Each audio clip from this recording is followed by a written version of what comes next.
Hello friends, and welcome back to another video. In today's video we are going to be talking mainly about my 2025 reading goals, and we're going to do a reading journal flip through.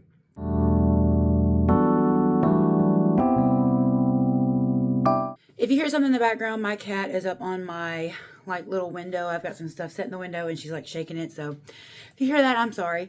But this is my 2025 reading journal.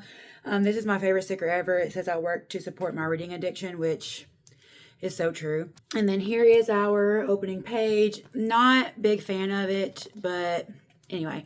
So let's get to we'll talk about the goals and then we'll get to the little flip through. But first of all, I want to utilize Kindle Unlimited more. I pay for it. I need to use it. There are so many books on Kindle Unlimited. I am obviously overflowing with unread physical books, and I need to stop that, which is also another goal of 2025.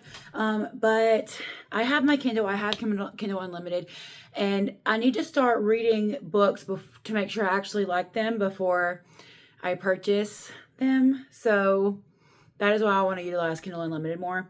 I also want to stop letting Goodreads ratings dictate on if I pick a book up or not.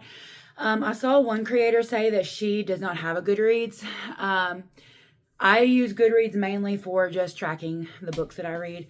But she said she doesn't have a Goodreads because she doesn't like to get on and read people's opinions and things, and it deter her from reading a book that she might like. And I can totally see that, because sometimes I find myself when I'm out book shopping, I'll see a book and I'm like, wow, this sounds really good. I just noticed that I had something on my shirt.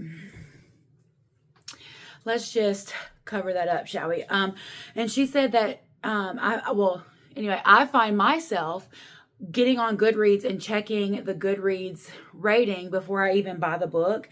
And I need to stop doing that and just buy the book if I think I'm going to enjoy it. So that is another goal that I really want to work on. I also want to decrease my TBR, which is why you will have seen in December or November, one of the two, where I completely, here is my unwrapped bookshelf, but I completely wrapped every book that I own that I have not read yet. Also, there goes the little thing, but I found some of the mini brands books. But anyway, I wrapped every single unread book on my shelf, and I pull a number out every time I finish a book to see what I'm going to read next. Because I want to diminish my physical TBR. The only books that I'm really buying in 2025 are next books in series or my book subscription boxes. That's it.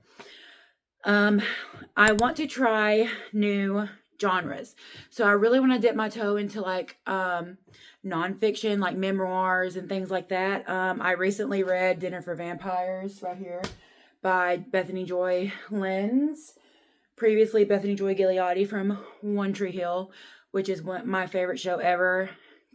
I am a hardcore fan of that show, and I really enjoyed it. I read it this month in January, and I really enjoyed it. I highly recommend the audiobook too, because you get snippets from other actors and stuff from the show. So I think Chad Michael Murray, his voice is in it, James Lafferty's voice, and then I forget the name of the actor that plays Dan Scott, but his voice is in it as well. So I highly recommend that. But I do want to get into some more genres like high fantasy. I have some Brandon Sanderson books that I've been really scared to jump into because it intimidates me. Usually if there's no romance, I tend to be like, well, I liked it, but I needed some romance. So I really want to jump in with an open mind and some more genres like that. And then I want to DNF more. I find that I will be reading a book and I don't like it, and I will think, well, I bought it, I spent my money on it, I have to finish it. And no, that's completely not true. You do not have to finish it if you do not like it.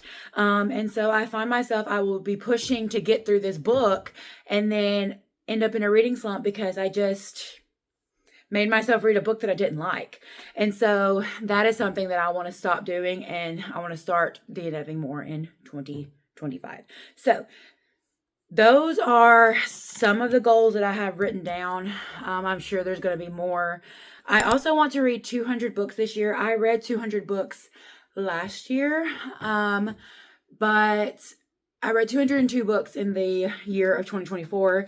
I put 200 books down as my goal for 2025. I might change it because while I do love to read, and I love reading a lot. I don't know.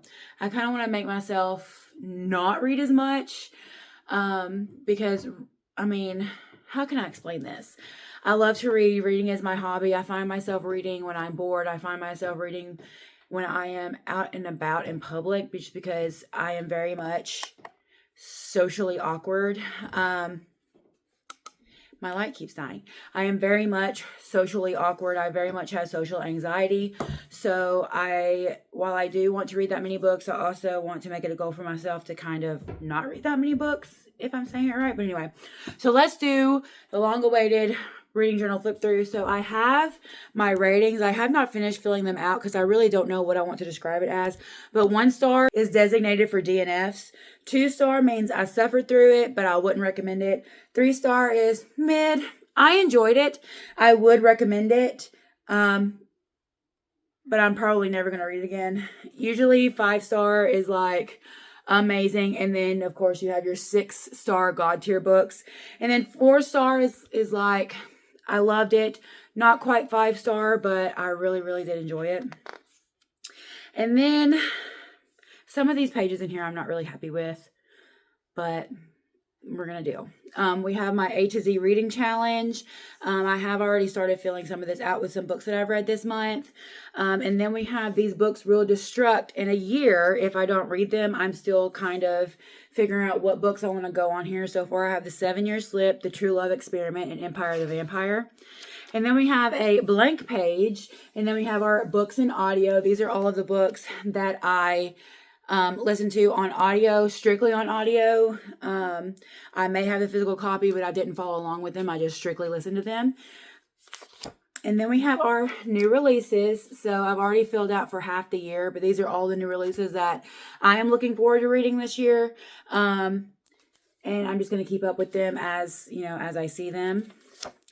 This one I'm not too happy with, but we're going to keep it. I was trying something new. We have our DNF graveyard. So every book I DNF, I'm going to make a little headstone and put the name on it. And then just like last year, I have my monthly reading tracker where I'm going to keep like a little bar graph and kind of compare and see all the books that I read for the year. And then here's my series tracker. I kind of just listed all of the series, and then underneath it I have the books that are in that series, and then I just have a little check mark on if I've read it or not. And I do own a lot of series, so I kept quite a few pages blank just in case I need them. And then we have year in pixels, where every day I go in and I mark how many pages I read for that day to kind of fill it out overall through the year. And then we have my 25 books for 2025. I'm going to do a separate video of this and kind of go in and tell you what books I want to read. And then we have our monthly favorites of each month. We have my bookish bingo, which I've already filled in a bingo card. But it's things like published this year, a book that made me cry, a 5-star read, a book by a female author, a school or university setting, a reread, a book talk book, 500 plus pages, a horror, so things like that. And then we have my book no buy tracker, which since I'm trying to diminish my TBR, I want to document the days that I do not buy a book. And the days that are open, because most of my book buying is online, I usually just mark the day that the book showed up in my mailbox. So I need to fill in yesterday, but yeah. Then we have all the books that I've hauled this year. I have gone ahead and filled out all of my pre-orders and book boxes for the month of January, which some of these are not right. No, they are right. Yeah. I was going to say, because I have canceled some of my pre-orders. I have canceled a lot of my pre-orders already, so I'm very proud of myself for that. But here's our books hauled page. And then we have our 2025 reading tracker. So instead of last year where I colored each book in a different color for each month that I read it in, this year I'm just doing the star rating. And if it's not filled in, that is a nonfiction. So I feel weird like rating a memoir and rating someone's life and their life experience. So I just am not going to rate those. So they will be left white. But 5 stars are yellow, 4 stars are green, 3 stars are pink, 2 stars are blue, and 1 star is gray. So we've been doing, and I have 2 pages of that. It's enough for 200 books. So we've been doing pretty good this year. And then we have my Goodreads tracker. So every time I finish a book, it's the same color scheme as the bookshelf it's the star rating. So we have my Goodreads goals, and then a very, very badly drawn book bracket. So I'm going to take each book favorite of the month, and then I'm going to pick winners until we have our favorite book of the year. And then we come into January, which I'm not too excited about this, but we're going to live with it. But here's our January. I try to do something different. And then I realized that I had these little stickers that had the days that I, to list out like the calendar that I didn't have last year. And so these are my priority TBR. And then I wanted to do like monthly goals, but I don't think I'm going to do this for February or for next month's spread. And then we have pages per day. And then over here is where I do the books that I read. So that is what I have so far. And, of course, we're going to continue to add to it as the year goes on, and I will keep you updated on that. I like to do a little flip through of at least the monthly spread, during each month at my monthly wrap up. So I will be doing that. So that is something to look forward to. But anyway, thank you so much for watching. If you have not already, subscribe, join a bookish community. It would make my day. If you like this video, don't forget to hit that thumbs up and comment down below what is a goal that you plan to have in the year of 2025. And I will see you in my next one.